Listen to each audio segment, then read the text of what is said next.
नाजरीन, Israel Iran पर कब और कैसे हमला करेगा, अहदाफ क्या होंगे, कौन से मिसाइल इस्तेमाल किए जाएंगे। इसराइल का मंसूबा बेनकाब हो गया। ईरान पर मुमकिना हमले के लिए इसराइल की तैयारियों के बारे में मालूमात पर मबनी इंतहाई खुफिया अमरीकी दस्तावेजात लीक हो गईं। खुफिया दस्तावेजात के लीक होने पर अमरीका और इसराइल चकरा कर रह गए। अमरीकी मीडिया ने टेलीग्राम पर शाया होने वाले इन खुफिया दस्तावेजात के बारे में खबर शाया की थी। ये दस्तावेजात अमरीकी खुफिया इदारे और कौमी सलामती एजेंसी से मंसूब हैं, जिनमें बताया गया है कि 1 अक्टूबर को ईरान के मिसाइल हमले के बाद से इसराइल अपनी अस्करी तनसीबात को असर-ए-नौ तरतीब दे रहा है। ये खुफिया दस्तावेजात सिर्फ 5 आईएस इंटेलिजेंस पार्टनर्स यानी अमरीका, बरतानिया, कनाडा, न्यूजीलैंड और ऑस्ट्रेलिया के खुफिया इदारे के पास मौजूद थीं। पेंटागन ने एक बयान में इंतहाई खुफिया दस्तावेजात के अफशा होने का एतराफ़ किया, ताहम उस पर मज़ीद तबसरा करने से इनकार कर दिया। अमरीकी हुकाम इस बात का जायज़ा ले रहे हैं कि ये दस्तावेजात कैसे हासिल की गई। जुमे को एक टेलीग्राम चैनल ने मिडल ईस्ट स्पेक्टेटर के ज़रिए कुछ मुबैना खुफिया अमरीकी दस्तावेजात शाया की थीं, जिनमें अमरीका की जानिब से ईरान पर हमला करने के इसराइली मंसूबे का जायज़ा लिया गया। चैनल का दावा है कि ये दस्तावेजात अमरीकी इंटेलिजेंस से वाबस्ता एक एहलकार ने उन्हें फराहम की है। अमरीकी ऐवान नुमाइंदगान के स्पीकर माइक जॉनसन ने कहा है कि इस बात की तहकीकात की जा रही है कि खुफिया अमरीकी दस्तावेजात कैसे लीक हो गईं। माइक जॉनसन ने कहा है कि उन्हें इस बारे में ब्रीफिंग दी गई है, जिसकी तफसीलात वो फिलहाल शेयर नहीं कर सकते। ताहम उन्होंने तस्दीक की है कि इस ज़िमन में तहकीकात की जा रही हैं। एक अमरीकी एहलकार के मुताबिक ये दस्तावेजात असली मालूम होती हैं। इन दस्तावेजात पर टॉप सीक्रेट लिखा है और तारीख 15 और 16 अक्टूबर दर्ज है। मज़कूरा टेलीग्राम चैनल तेहरान से चलाया जा रहा है और ये मज़ाहमत के महवर की खबरों को कवर करता है।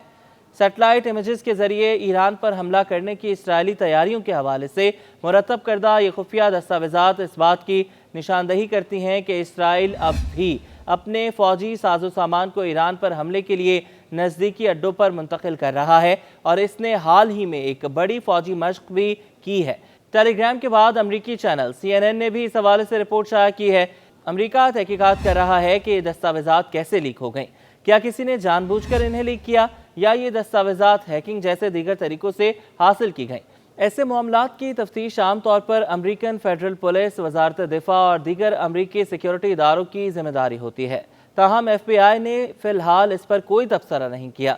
इन दस्तावेजात में से एक उस दस्तावेज से मिलती जुलती है जो तकरीबन 7 माह कबल अमरीकी स्पेस इंटेलिजेंस एजेंसी के जरिए लीक हुई थी और अमरीकी एयर नेशनल गार्ड के एक एहलकार ने इसे लीक करने की जिम्मेदारी कबूल की थी।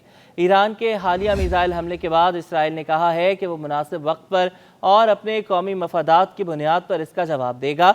गुज़श्ता हफ्ते वाशिंगटन पोस्ट ने खबर दी थी कि नेतन्याहू ईरान की जौहरी और तेल तनसीबात की बजाय सिर्फ फौजी मराकज़ को निशाना बनाएंगे। इसराइल के वज़ीर दिफा ने भी हाल ही में इस अज़्म का इयादा किया कि जब इसराइल की तरफ से जवाबी कार्रवाई की जाएगी तो ये बाकायदा हदफ बनाकर की जाएगी और मोहलिक होगी। ये भी कि ईरान इसका अंदाज़ा नहीं लगा पाएगा। दूसरी जानिब ईरानी वज़ीर ख़ारजा अब्बास अराग़ची ने ईरान पर किसी भी हमले को रेड लाइन करार देते हुए खबरदार किया है कि तेहरान इसका मुनासिब जवाब देगा। ईरान के वज़ीर ख़ारजा ने तुर्की के NTV चैनल को इंटरव्यू देते हुए बताया कि इसराइल पर ईरान के मिसाइल हमले में सिर्फ फ़ौजी तनसीबात को निशाना बनाया गया, मगर अब हमने इसराइल में अपने तमाम अहदाफ को निशानदही कर ली है और इन पर ऐसे ही हमला किया जाएगा।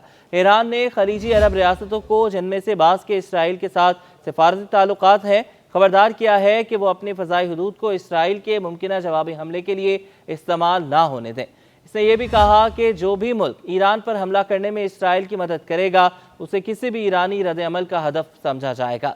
अब्बास अराग़ची ने कहा कि गज़ा और लबनान में इसराइल की जारियत अमरीका की मर्ज़ी के बग़ैर नामुमकिन थी और इस्तेमाल होने वाले तमाम हथियार भी अमरीका ही इसराइल को दे रहा है। अमरीका सेहूनियों का इत्तेहादी है और अगर कोई वसी जंग इलाके में पेश आई तो अमरीका भी इस जंग में शामिल हो जाएगा, जो हम नहीं चाहते। उन्होंने कहा कि अगर ईरान के एटमी मराकज़ या दीगर तनसीबात को निशाना बनाया गया तो इसका भी सख्त जवाब दिया जाएगा।